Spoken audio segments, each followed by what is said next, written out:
So how would you record your screen on the iPad with voice as well? So if you are new on this channel, most definitely ensure you are subscribed to it because you don't want to miss tutorials like this one. So on your iPad, go to the control center and try to find the screen recording toggle. If you don't have it, tap on the plus, add a control, and find the screen recording right there. So the point is that before you actually click on it to get started, you hold down on it, which will make the microphone option reveal.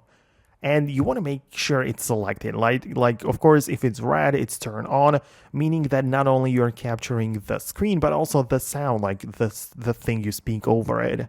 So that would be a good way to get started.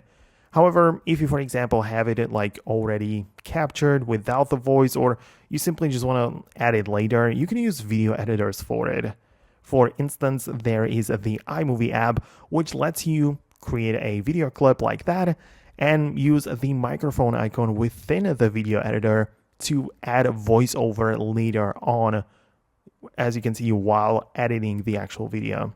So that might be another great option for a lot of people.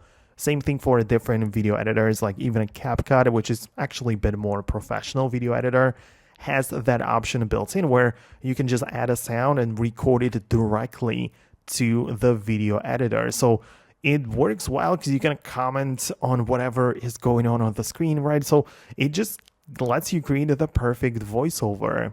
Now, let me know in the comments below if you managed to do what you needed for your project. Most definitely stay tuned by subscribing for more, and I'll talk to you later in the future tutorials.